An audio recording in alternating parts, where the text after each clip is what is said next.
Tim, we're not talking about poached eggs today. What are we talking about?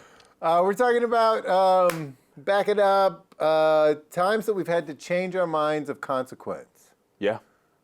It's hard Right? to do. Is that how would you say it? I'd say so, yeah. I'd put it in like the lifelong learning. Ooh, positive spin. Because I was Yeah. thinking like, we'll get into it. But, I was thinking like, that's intense. You know what I'm saying? I Yeah. felt like this was a pretty intense topic. I'll just say It's tough, honestly. it's relevant, and it's relatable to everybody. I mean, if we all change our minds about things, whether we want to admit it or not. And I'll kick it off on a light note. How about that? Mm-hmm. Have you heard the term music paralysis? I've never heard that. Nope. Okay. You may not have heard the term, but you're probably familiar with it. It is the idea that at some point, people stop finding new music and they lock themselves into the music Whoa. that they are most comfortable with. Play Freebird! Freebird! Right. Play Yeah. Freebird! Listen, Yeah. I love Freebird. That guy's but been shouting that for decades, He's though. been shouting it. He got stuck. He's Right. had that music People get paralysis. stuck. Yeah. So on music paralysis, people have done research on where getting stuck happens, right? And so they have surveyed everybody from the silent generation, which is like 1920s, 30s. They interviewed them. At some point, yeah. or they've archived information or whatever. Sure. So they've looked at the silent generation all the way to Gen Z to ask them what is the music that is the best. Silent generation says Hank Williams. Gen Z is like a Bruno Mars, Katy Perry kind of thing. Wow. But the Gen Z's consistent part, What's the age range of Gen Z? I think Gen Z is like late 90s, maybe. Gotcha. Okay. Or maybe mid 90s. Yeah, because I'm a Yeah. Capricorn, so. Well, is it Gen Z? Okay. Just kidding. I don't know. I don't know where they go. Yeah, they surveyed a bunch of Capricorns to see what music was the best, and if Mercury was in retrograde, it was Bruno Mars. 2025, by the way, this is unrelated, but Yeah. is actually supposed to bring in a new generation. You know what that generation's called? The snake. No, it's the Year of the Snake. You're the snake. It's the- new is it- generation. New It's generation. called- We just had Generation Alpha, so now is Generation Beta. We've started it over again? I think they're just like, let's standardize this. Yeah. Starting now. Let's Starting last disregard- generation. Let's Yeah. disregard every generation that's ever come before us. Alpha, Beta. Yeah. Gotcha. Yeah, Alpha's probably feeling pretty good about that. Beta does seem like it's going to be an experiment just by the name alone, but it Oh man, I love probably that. already is going Yeah. to be a bit of a... I think we'll find some stuff out. I think Test some things out. Silent generation like Hank Williams, Okay. Katy Perry, everything from the Gen Zs. What they found most in common was the music you listen to as a young adult is the music you get locked into, sometimes a little earlier, sometimes a little later. That's your preference. Wow. That's your default. Yeah. And you basically stop finding new music in your early 30s. No. Yeah. So, Tim, Wow. as somebody in his early 30s. 43, baby. I know. 43. I Come know. on now. But now, do you find new music, and what are you listening to right now? Oh my gosh, I'm starving for new music. Yeah. Yeah, I've actually, sometimes I find an old group, but new for me, Sure. right? So the Doe from France. Okay. I think they're probably 8 years old. But I just found them, and I'm loving it. And I'm Yeah. going through like a French pop phase right now. Sure. And then I do revisit in my my early 30s, I found La Chica out of Brazil. It was like a Brazilian pop. And You got some funky taste. Ibeyi out of Brazil as well. I'm rocking with that. And then, of course, Spotify's great because you can just say, like, make a radio station off of this hit. Yes. Here's I a have funny found that. story. 4 years ago, I'd found this great artist and just felt, I never post on Facebook, never. Okay. But I loved this song. The music video is okay, but the song just like really rocked me. This was about 3 years ago, 3 or 4 years ago. And I posted it on Facebook. I was like, Okay. y'all, if y'all haven't heard this, I believe she's French. What's the song? Just We're going to reveal in just a second. Okay, so sorry. Because it's been ruined. It's been ruined by social media. Oh, no. If y'all haven't heard this song, y'all got to listen this out. And even my uncle, who He's an older man now. He comments on everything. He's so nice. He's like, oh, that was a real great listen. Oh, that's sweet. Anyways, it was Jane's Makeba. Makeba. Okay, that's got to ring to it. Yeah. Instagram thing. It was like rocking it on Instagram. But I think I might have. Did you cause that? Did you make that go viral? And not at all. So that was 3 years ago. I put it on my little Facebook page of like, hey, this music video is okay, but the song is killer. I just feel compelled. Listen to some good music. Yeah. But then like 3 years later, it blew up. Now, granted, that song at that time, when it blew up last year, was probably 10 years old. And if you went to Jane's Spotify list, like, she's totally evolved. She's totally different now. Gotcha. But let the record show. I mean, that is archived. You really were on the cutting edge of that. And I just want to say, I think that translates. There are going to be people 3 years from now who are like, what, you knew about Tim and Joe's awesome podcast Man, back like, in 2024? Have you heard of podcast paralysis? Oh, my gosh. You listen to a podcast and you lock it in. Man, well, anyways, that's so sad for me to think that there are people out there who will never listen to new music because to me, there's music, there's tracks. I don't know if you feel this way. Okay. But there's tracks, musicians, albums. I can't imagine my life without. I don't want to imagine my life without. It's like imagine your life without your best friend. Mm-hmm. And you're like, I don't want to. Right. There's songs, there's albums, and there's artists like that I just can't imagine my life without. Slash, then I think like, gosh, at one point those weren't even known to me. So what else is out there? Could I meet my new best friend? Yeah. You know what I'm saying? Yeah. You agree, disagree? What do you think? I agree. Mm-hmm. I agree. I'm not as attached to music, but I do find myself going back to some of mine that have been influential, or I remember the first time I listened to them, or they've come up on road trips or things, and it just makes me happy. But I'm so bad with music that like sometimes I'll discover a song and I'll tell Katie like, oh my God, have you heard this? And she'd be like, I listened to that when I was like 15. Like that Four Non Blondes song, you know? Yes. The What's Going On one? Yeah, I just found that. And it was like, it was on repeat. Yeah. It was so good. But and you made a good point right there, is like, okay, even if you don't want to listen to this new generation music, whatever is coming out right now, even if you're just finding music that's from a different country, it's from 10 years ago or whatever, it's like, you can still find new music. That's true. Even if you're just like totally put off by like whatever drill music or whatever's coming out right now and it's just not your flavor. Yeah. Don't stop looking, you know? Yeah. I might have to give Hank Williams a listen. We'll see. Yeah. Hank Williams, great. Junior, good. The third, man, y'all want an experience. It's like rap. It's been a while since I experimented with Hank the Third. It's a lot to take in. He's definitely going for something, but I think he should. I didn't know that. Fourth by now. There But could the be. third was about 10 years Generation ago. Beta. Maybe Generation Beta number 4 coming out. Yeah, it's only on TikTok, but it's out there. Hank Williams only on TikTok. I didn't know that there were 3 Hank Williams, and I really am convinced that nobody learns more from this podcast than me. I really believe that. I'm always so surprised by the things that you share. I hope that's a good thing. It is. It definitely is. I got another question for you. Yeah. Sorry to put you on the hot seat, but let me ask you this. Do you believe your first instinct is always right? I don't think so, no. Okay. I think it should always be listened to. You should always listen to your instinct. We'll have gut. Yeah, it should have like a real valuable seat at the table, but Sure. It doesn't mean it's right, no. Yeah. Yeah. So the one of the things that got me on this topic was this book called Think Again by Adam Grant, which I haven't read cover to cover, but I've been spending some time with. Under the pillow, that's where you spend the time with Yeah, nothing.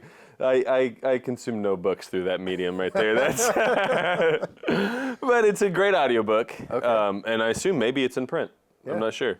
Think Again by Adam Grant. Adam Grant. Gotcha. Adam Grant. It's so this is how he begins the book. Really, is this idea of cognitive laziness, which is maybe that's his term. I'm not sure, but it's that we really like to listen to our gut and kind of let the conversation end there. Sure. And what he shared was that your gut instinct is usually wrong. Whoa. Like, does he have studies to back this up? Or is it just his gut saying, my gut, listen, my gut said that your gut's usually wrong? How does he back it up? There's a pretty easy way to test this, right? So Okay. it doesn't test overall whether or not a first instinct is always right, but it does test whether or not if you're going to change opinions on that you will usually get it right the second time. For an easy way to test this is professors looking at eraser marks on a test. So if you count, so they had psychologist professors count thousands of eraser marks on exams. Yeah. And what they found was that people who changed their answers, they were way more likely to change it right than they were to change it wrong. Interesting. Which okay. also meant if they changed it right, then the first time that they had it, it was wrong as well. So Okay. that's a really easy way to measure that. It doesn't necessarily say that, it's always your second guess is right, right? That it definitely doesn't say that. Yeah. Because maybe, Yeah.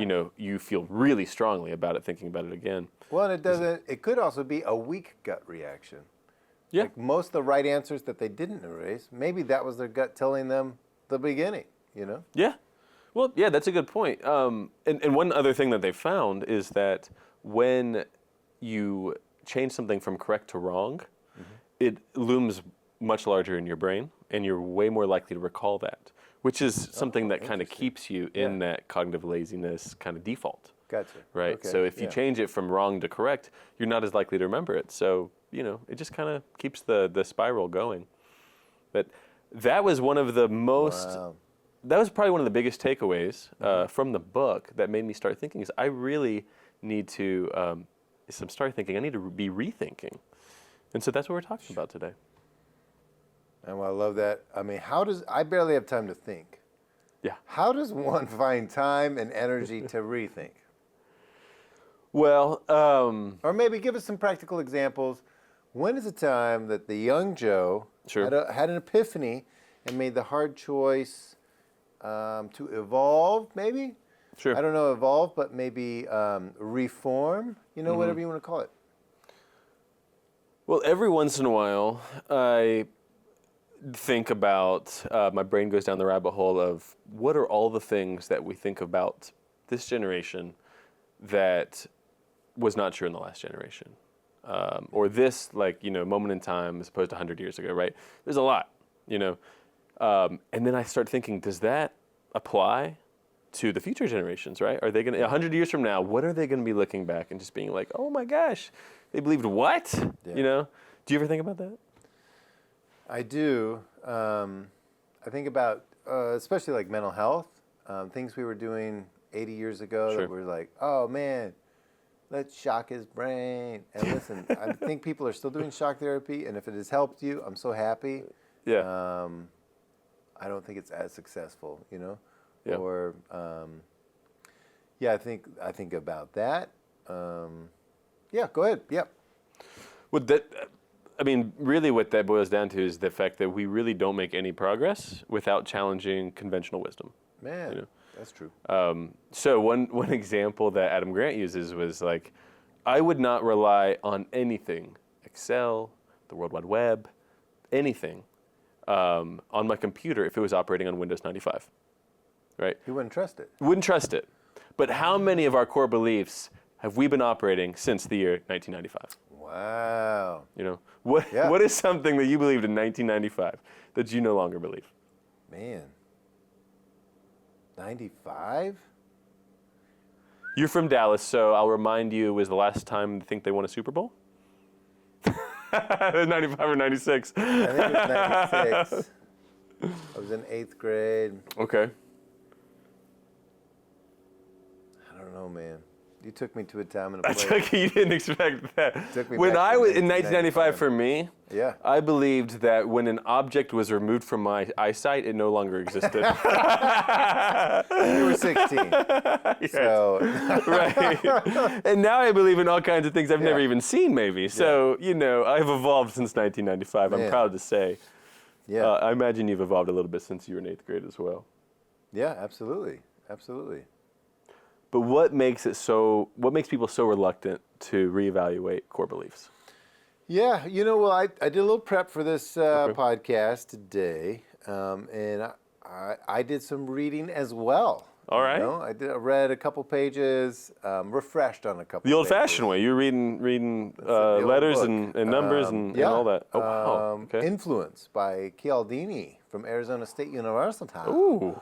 Do we have a little? And this was Yeah? So this guy's got this some the guy? interesting things in here. There's the book. He is not trying to sell you anything. He's just refreshing on. He's just refreshing on studies and drawing their conclusions and connecting the dots Okay. in some really cool ways. So he posits that most people don't mind, they don't want to be wrong, but they're okay to be wrong because at least they're like, hey, I was consistently wrong. Okay. Yeah. People are more scared, Yep. and I think I don't know, it's true in my little neck of the woods, of being seen by others as inconsistent. Yes. Yeah. It's not uncommon to be like, man, that guy's an asshole and he's wrong a lot. Yep. But you know what? I'd follow him into battle. You know what I'm saying? Sure. Like he's got our back. As opposed to somebody who's like always evolving. Right. I'd be like, oh man, that guy's so inconsistent. I can't listen to a word he says. So I think that's one of the biggest barriers is that we don't realize oftentimes the nefarious ways that influence, convictions, thoughts, passions come into our lives. We don't know how it gets in there, but then it's constructed in such a way that we don't want to seem inconsistent. Sure. You know? Yeah. Yeah, that honestly that probably boils down to every like internal monologue I've had about like a hot button issue. It's like, okay, why I have to believe this because I believe this. And there's no room for nuance there. Yeah. And then also like we do that and we hold other people to that standard in like our personal lives and like interpersonal communication and things. Like would we want to work for like a company where the CEO is like, I had a vision for this in the 80s and I'm sticking with it. And That's a this good is point. where we're going, right? point. You would like not respect that company if Yeah. they weren't like, we're here to evolve and like, you know what I mean? We're just gonna, I mean that is an excellent point. Consistency. Yeah. I will say that the redeeming factor is when I've met people of differing opinions and convictions, but we both can agree that the other person has good character, even though we're Sure. totally different. And then I evolve in that. I remember, like, I used to be like a banner bearer, Republican, Christian. I was the whole thing, you know what I'm Sure. saying? Like, super, super into it. Okay. Super passionate about it. Still Yeah. very passionate. You Yeah. know what I'm saying? Still a passionate person, and I believe in a lot of those values. But for example, like I was pro-life, like no question about it. Pro-life, pro-life, pro-life, pro-life. And I moved to New York, and I'll never forget this guy, Scott, who was the owner of the cafe that I was managing. And we were having a talk. And man, he was a salty gay dude, just like salty, just not giving a care. Anyways, I was like, oh, bro, you know, somehow we got into like pro-life and pro-choice and all that kind of stuff, which marketing is huge because if you're pro-life, you would say that the other one is anti-life, not pro-choice. Sure. And the pro-choice, you wouldn't say the other one is you would say, if you're pro-choice, you would say the other one is anti-choice. Sure. You know, so you're painting a picture. Anyways, we were talking, and I was like, oh, well, you know. He's like, Tim, none of us want abortions. Yeah. Pro-choicers, we don't want abortions. It's not Right. like, oh, I'm pro-abortion. It's like, we're all trying to save the lives of babies. Yeah. And I realized, like, whoa, we're really all on the same team. Yeah. It's cool. We just have a different way of doing it. And then I realized, like, oh man, you know what?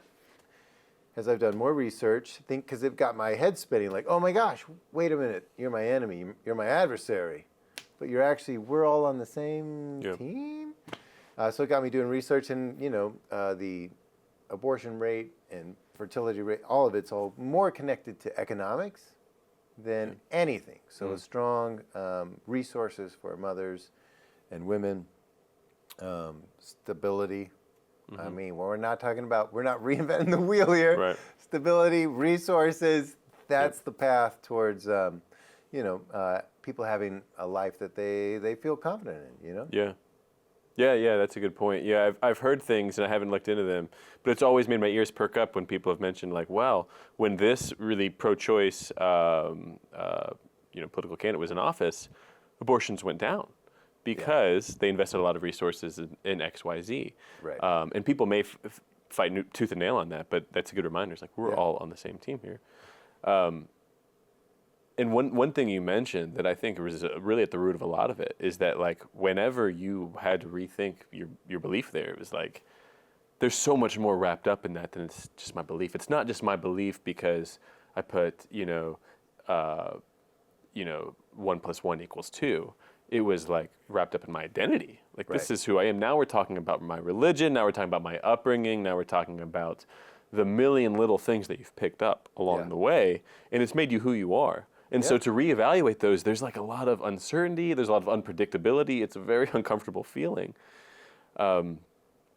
It's really hard to do. So hats off to you, regardless of any side you land on in any position. It's like, well, good for you on really like being willing to kind of look under the hood and be like, all right, let's evaluate this. Let's rethink this. Yeah, I went with my gut. Yeah, you did. Well, I'll say this. There was an interesting study in this book that he references, that's Fraser and something or other, that when we make decisions, we are more likely to, after the decision, confirm the decision and then identify with the decision. In an innocuous study, they had a researcher go around acting like, hey, would you put this sign in your yard, this billboard in your yard that says drive carefully? Would you do that for me? Yeah. So imagine just somebody knocking on your door like, can you just put drive carefully in your yard? Would you say yes? Would you say no? What would you do? Yeah. I would do that. You're in. I'm in. Okay, well, 17% of the people asked would say yes. So that's 1 out of 5, almost. Okay. Would say, sure, man, just throw it in the yard. 4 out of 5 are like, I mow my lawn, I don't know you, I'm sure people drive carefully, I don't need it. Right. Yeah, sure. There was a group, however, that's 17% over here, that's the control. There was a group that had a 73%. Oh my God. Yes. That's a 5-time jump. And yes. And what they did was 2 weeks before, somebody come around with a little drive carefully sign that was like 3 inches by 3 inches, right? Hey, do you mind just throwing this up in your window? We're trying to get people to drive safe. And so people are like, man, yeah, can you just throw this, somewhere? Yeah, absolutely, man. Gotcha. So then 2 weeks later, these people are like, oh, well, I've already done that, right? But these researchers, so that's the 73% of yeses. They're like, man. So they were like, let's just see how far this goes. So they go to a new neighborhood. Same 17% control group. Will you put drive carefully out in your yard? 1 out of 5, almost, is like, sure. Yeah. So they had somebody walk around and say, hey, I've got a petition for neighborhood beautification.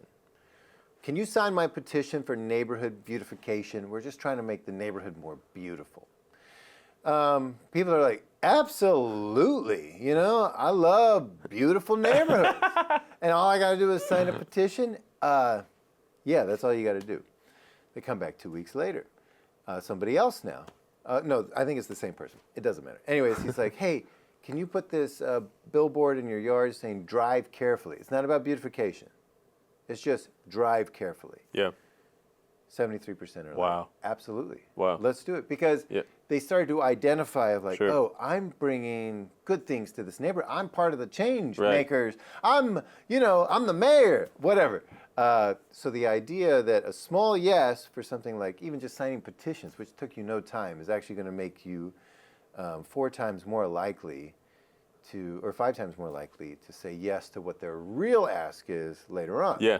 Because we started identifying with what we decided, even though maybe that's not an identity we would have chosen. I didn't want to be the mayor of my little subdivision. But because they've kind of led me on this journey, now I feel more confident in my decision. Like, yeah, people do need it. I didn't even notice how bad people were driving. People drive poorly. And it is my job to let them know that they should drive carefully. Sure. That's good. Yeah. Wow, that's really good. Often, definitely, consistent exposure was good for that, and there was an increase, right? Yeah. And so just coming in with the real ask isn't going to get you there. I mean, it might get you there sometimes, but people need to feel comfortable. They don't need to feel like led. Everybody's worried about everybody's worried about being gullible in this world and being, taken advantage of. And so, yeah, I mean, just to kind of ease people in there in different ways. And that's how minds change anyways, right? How often does a switch just happen? Yeah. It doesn't happen very often. When I think about the times my mind has changed the most about a subject, it didn't happen overnight. I mean, you can bring hard facts towards an argument, but I mean, you're really just going to see walls go up to somebody else. The Adam Grant calls it being a preacher, a prosecutor, or a politician, the three things that people do wrong to try to win an argument, right? When you're a preacher, you're really getting at somebody's like core beliefs in a way that's their identity, right? When you're a prosecutor, you're trying to almost, you're just kind of bringing a little bit of shame and guilt to that argument. And then a politician, they're just really not sure what your angle is, and they just feel a little uncomfortable. And so, of course, the reason to rethink is not to like influence people, of course. The reason to rethink things is because the purpose of learning is not to affirm our beliefs, it's to evolve our beliefs in the first place, right? Yeah. So like remember our listeners will remember our scientific episode. Man, what an episode. My goodness, we talked about the scientific method. But when you have a belief, approaching it in a manner, which some scientists probably don't even do well, of like, okay, I'm trying to prove myself wrong here, and that'll also make you more empathetic. It'll make you like see different perspective. There's an organization out there called Braver Angels, which I've talked about at times. Maybe people have heard me talk about. Their whole goal is just to decrease polarization between Republicans and Democrats. They've been doing it for like 10 years. They've got a nice website. They have a glossary of terms not to use if you're trying to like talk to somebody about hot button issues. Yeah. Pro-life and pro-choice are both on there. Yeah, absolutely. It's actually interesting reading the glossary. I mean, some of them you just want to roll your eyes at, but other ones you realize, I didn't realize all of the little like microaggressions, which is probably on the list, that you're using in a conversation that are upsetting people that you don't even realize. So you've lost them in the argument before you get to the argument, Yeah. But one thing they say is be curious. Be curious about everything, almost like a childlike wonder about everything. The most unbelievable topic, the earth is flat, there's an ice wall. Just be curious. At the very least, it'll be fun, I promise you that. Be curious, and at the very end, after a while, they say, at least, it really will make you empathetic. So be curious. All right, I got to hear something else, Tim. What is another thing that you've changed, perspective you changed? How'd you have the courage to do that, and what's that looking like after you've made that decision? And is the decision finite? I just see the way I worded that even made it seem like decisions are finite. Yeah, I think that, so I've grown from, let's say, an artistic, movie-making, throw caution to the wind kind of a guy, laissez-faire, Come on, libertarian-leaning, to I've been the leader of teams enough, most notably like like an art camp for middle school kids, Yeah. And when I would say stepping into that role, which is, I'll connect the dots here in just a second. It was pretty clear, like every kid should come in and just be totally safe. You know what I'm saying? Yeah. And that was hard because you are a community director, and I actually had to tell you at some point, I was like, Joe, you've got to be more safe. Remember? I was like slinging Band-Aids. Had him in the parking lot with this giant inflatable ball, and kids are getting crushed in this asphalt. I wouldn't say crushed. Department. Yeah. The worst was you were doing a scavenger hunt. Yeah. And sounds safe. You said, all right, so find a penny. And kids are like diving in the asphalt, grabbing like nasty pennies with like radiator fluid. And then like I didn't say find a needle. Yeah, it was close. But then you're like, all right, anybody who can get me a piece of dryer lint from Tim Strader's pockets. What? That doesn't make any sense. I had like 10 middle school kids trying to run their hands down my pockets. What was I thinking? To find lint. I don't think I said that. You definitely did. You definitely did. Why dryer lint? The hard part is that like I would have gladly given them lint, right? Yeah. But I have a nervous tick where if my hands are in my pocket, I have to pull out all the lint. I can't stand any lint in my pockets. Ever. I have no memory of this. I swear to God, this happened. And so as soon as you said that, I was like, I have zero lint in my pockets. Every single pair of pants of mine has zero lint in the pockets. Yeah. And at 10, middle school, boys and girls, Oh, running over this to is- shove their hands in my Wow. pockets. You really shouldn't have been in that position. Okay, so why is that important? That's important because as an administrator, I realized, like, listen, there is an infrastructure that has to be built here. I have to keep the kids super safe. I have to keep the kids watered. I have to keep them fed. Yeah. There's a real thing called food allergies. I had to plan menus around food allergies. I had to work with the table and find a budget, and you know what I'm saying? And I realized, and then also the teachers. I had to make sure the teachers and you had everything you needed to succeed. So a libertarian view, laissez-faire for, let's say if we took that and extrapolated it, and I know that there's a little bit of a degradation as it gets larger, but the larger it gets, the more that we need to keep everybody in our community safe. Like everybody. Yeah. You know, there's kids that showed up with few life skills. You know what I'm saying? Sure.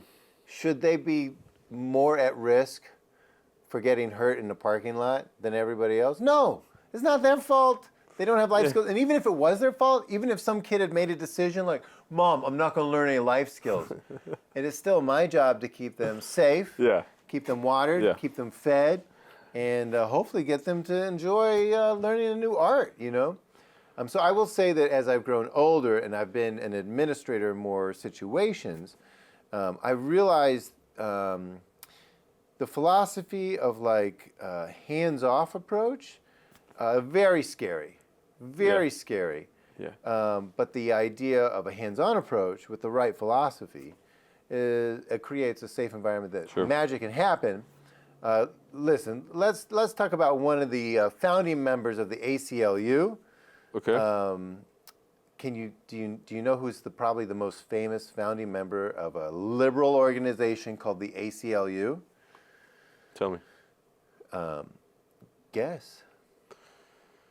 Okay. Anybody? It's like what is that, the 20s? I don't know. The 20s, President Hoover? It was Helen Keller, Okay. who was a very staunch civil liberties proponent. Yeah. And it was because she realized you can preach all day. Women, you got to take care of your bodies, you got to nurture yourself. Your babies are counting on you. But unless you create the infrastructure to make sure that every single woman got the prenatal vitamins that she needed and the resources she needed for health care, that you would have more women who were blind and deaf, just like Helen Keller. And so she realized there is no way to accomplish this goal of healthy children if we don't have an organization that's advocating for the rights of mothers. Now, we like to talk about Helen Keller as like, that's that little girl that pulled herself up with her blind little hands on her bootstraps. Blind little hands. You know, and yes, there Her was hands a were social blind. worker. Well, she had that social, now listen, a social worker, but she wasn't getting tax money. She was doing it out of, you know what I'm saying? Like, we like this image of somebody who, like, we had one person who loved a person. And I think that's the greatest myth. It's like, oh, well, we just need to love more. I love that, but I could not count on just love to keep the kids safe at the art camp.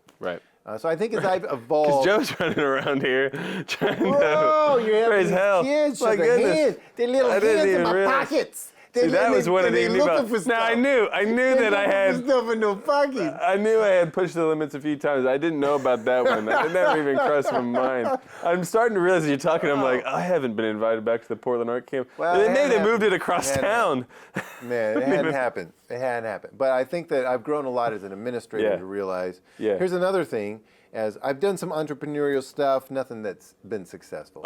But the idea of when I stopped and thought of the idea of raising the minimum wage, right? That sounds just terrible, right? And I talked to my buddy who owns a coffee shop here in town.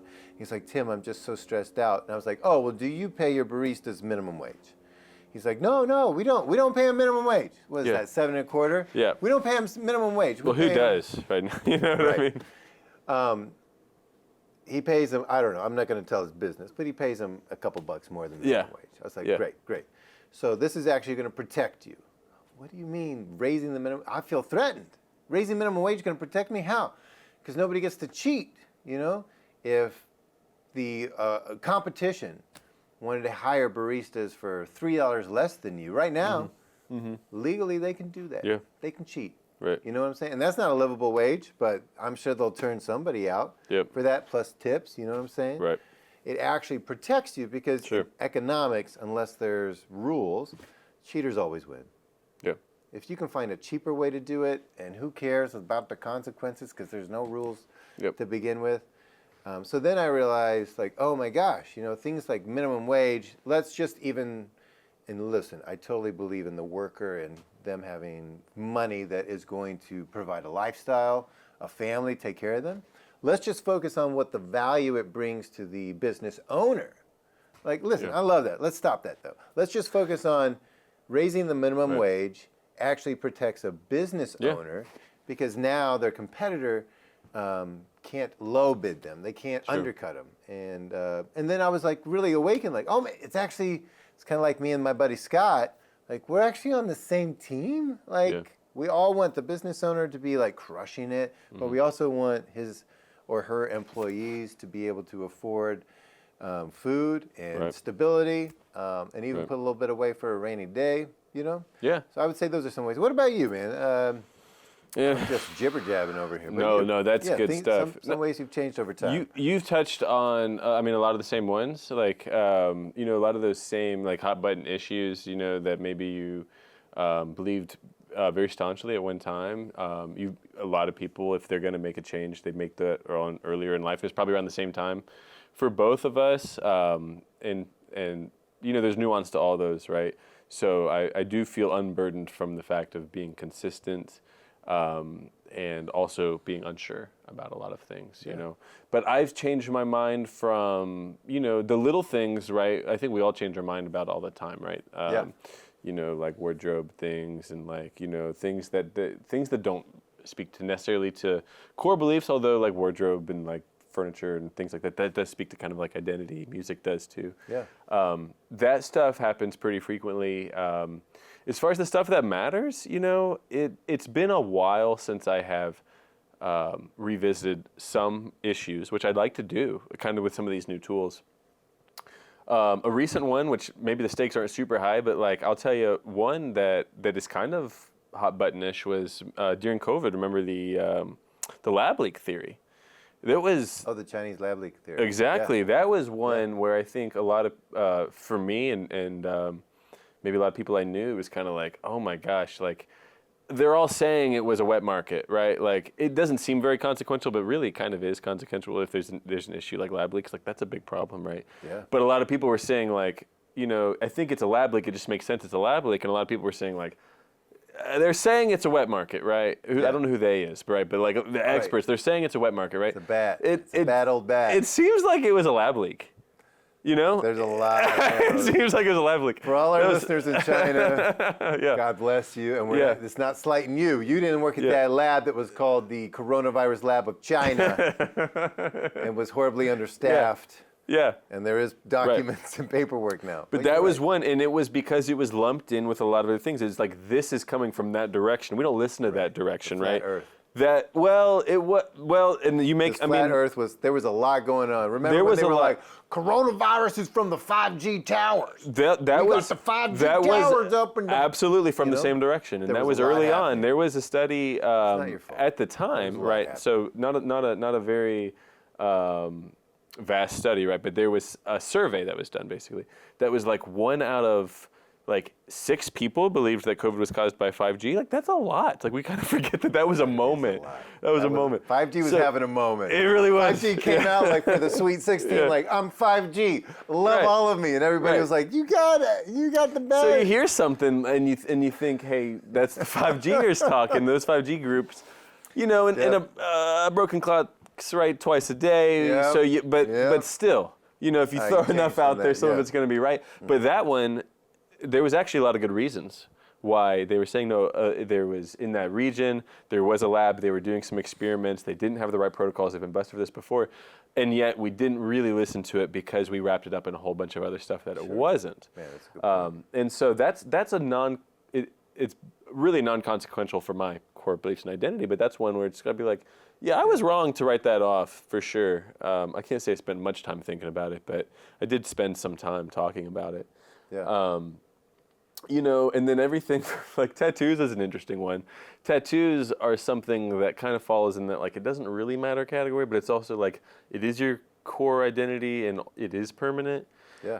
I think I've changed my mind about all of my tattoos that are currently on my body. Yeah. And there's not much I can do about changing my mind, but there are little things I'd like. So now you have regret? For some, yeah, definitely. Wow, okay. Definitely Like have regret for some of my like tattoos. the tribal tattoo over your lower back. Yeah. That's the one. That's the one. How did you? Only you would know. I thought you were going to keep that discreet. You know, well, I'll tell you one. Well, a recent one. I do have my family portrait on my thigh. Man, I love that. My upper thigh, and thank you. It's all of us, but well, it's not all of us anymore. Now you got to get Eleanor on that. I got Eleanor. There's no room. It's on my upper thigh, and there are Just keep it going. You know what I'm saying? there are consequences to having like, I don't know, your daughter's face on your upper thigh during some parts of your life. We should say to our listeners, and the only reason I know about this tattoo is because it was your Christmas card. Right. It is literally, you made a Christmas card, tattooed it on your leg. Yeah. So there's nothing nefarious or strange other than there's a Christmas card on your thigh. Right. Well, there are steps I could have taken to make it not so permanent. Like even the tattoo artist was like, you don't have to say Merry Christmas, love the Newland family on the tattoo. You know that, right? I was like, you know, you could just do the portrait, and we could even leave some space at the bottom and top in case you have more kids. But I was hell-bent. No, I want it as my Christmas card, as it would appear, as if it was in the mail. I want it on my thigh. Yeah. Your Christmas card came, and you could see the pink. You could see where it had sticked you. Yeah. Well, the other one is I wasn't planning on talking about this, but it's kind of fresh because I found this email recently. Is I got a tattoo of an astronaut on my shoulder. Whoa. And it's black and white, and it's really beautiful. It was somebody who does really well black and white portraits. And they did an astronaut, and it just so happens that with the leg of the astronaut, and the fact that it's in black and white, and the fact that the astronaut suit has wrinkles, and where my sleeve falls, it appeared very, very phallic. Oh, like a ding dong. It did. Man, all right. Well, only when my sleeve was down, which is how I always wear my sleeve. I never roll it up. Oh, because it's just sticking out. It's always sticking out, and when it just sticks out, you cannot see the upper half. You can't see the torso. Right. You can't see anything else. You only see what you see. And it got to the point where people were talking about it, and nicknames evolved, and my wife wrote an email to the tattoo artist without my permission, just being like, "Hey, what gives?" Yeah. My husband has a penis on his arm. People are calling him penis arms. Here's a picture. You got to do something about this. Yeah. So I went back in, and we've covered up some parts of it, and it's way less phallic, although still depending on the lighting. But sometimes you change your mind about things that you never thought you would, and you change them even just months after you did it. But I've changed my mind about all kinds of things. But it helps me stay humble. You know, there's no imposter syndrome here. I've made several mistakes, and that's okay. And it's good. It's good to be a lifelong learner. It's good to learn from those. They make good stories. And one redeeming aspect is we get to talk about it on a podcast sometimes. Man, I love that. I wanted to mention your penis arms, basically. And I'm glad that, she drew a vulva right next to it. And just completed that tension, because I'm sure there was a lot of tension. Yeah. When I flex my arms, it all comes together. I will say, let me ask you this. Sure. This kind of hardship, but let me ask you this. Are you like, when you go buy your dishwasher or your oven, are you like a GE appliance guy? You know what I'm saying? Like, do you identify like, listen, it's got to be GE or I'm not getting it, or an LG? I'm an LG guy. Yeah, there's none of that. There's no like Right. brand loyalty really. Yeah. Chevy kind of like there. No, not at all. It's all random. When you're going out to a grocery store, let's say you're going to a grocery Sure. store. All right. You Yep. going to Kroger, or you going to Tom Thumb? Tom Thumb's back from where I live, grew up, but Kroger. What else do we have out here? Really There's a Kroger. Publix out in Publix. way out there. Yeah. Walmart sells groceries. Yeah, you Target you sells identify. a few You things. identify. I don't. It's. I know what I can get at each store. You know, I Yeah, don't. it's kind of all the same. It's but a kind of little all the different. same, right? A little different. It's a little Publix has different. the subs. I love the Publix subs. Sure. It's The fun Mormons, to mix it they up. keep it clean. Is that what? Yeah, Publix is owned, Oh, I didn't know that. I believe, at least at one point by the Yeah. Mormons. Love them. Yeah. Okay. But, you know, let's say this. If I had a product and I didn't want to get lost in the noise, right? Yeah. You know what I'm saying? I wanted to help people, and this is what we're talking about is like you identify, right? And then you live out that identity Yep. because we don't have time to always just re-identify. And people making money on it would be, imagine this. I got two products, or me and my competitor have basically the same product, but different. You know what I'm saying? But different. Okay. But basically the same. But different. You know what I'm saying? I would be savvy enough maybe to say that there's an us and them. Now, listen, it's not us and them. It's like that computer. Yeah. Bananas, or that bananas. Thing, this thing. Yeah. Right. They're the same. You Bananas, don't say bananas. like now with more potassium. It's the same. Yeah. Same thing. And it's not like, so maybe I might just say like, oh, it's an us and them. You know what I'm saying? Yeah. Like us and them. Now you're gonna lose some market share. You know what I'm saying? Because the people that are like, I don't care about us and them. That's cheaper. I'm gonna go for it. Yeah. Or you got the people that are like, well, I'm them. It's Yeah. not an us and them. Yeah. And of course, I'm talking about Apple. I think it's a real remarkable. Okay. Right. So I can do everything you can do on an Apple, you can do on a PC, right? And Apple has this whole ecosystem. An Apple phone, it's awesome. Yep. Samsung has a great phone. Whatever phones out there. There's a lot of Google Pixel, great phones out Yep. there. But when I think about, nobody's like, bro, I'm an Android, bro. You know what I'm saying? Sure. Nobody's like that. But there's plenty of people out there that identify as Apple. You know what I'm saying? Like it's the creative choice. Yep. All that to say is that we should be aware that there's a marketing element to making us decide, identify.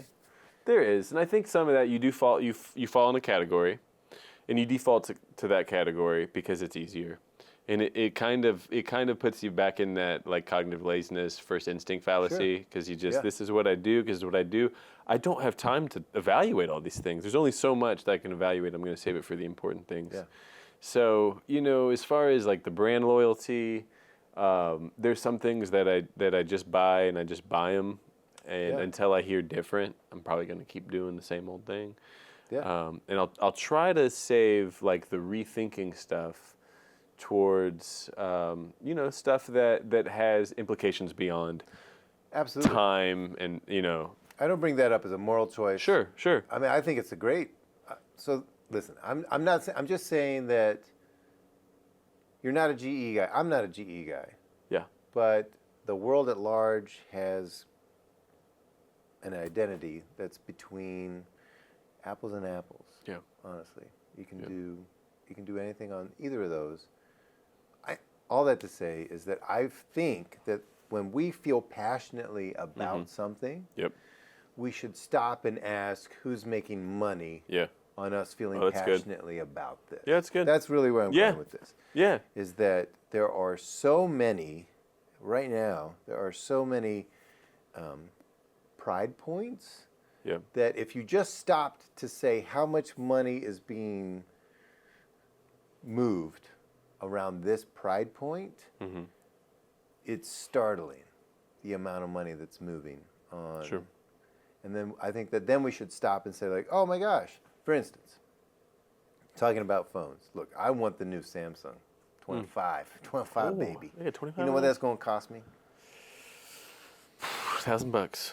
Like $1,300 bucks, right? Now, you know what I'm probably going to get? That's the buzzer right there. Uh-oh. Probably going to get that Motorola. Yeah. You know how much that is? $700. $200. Oh my gosh.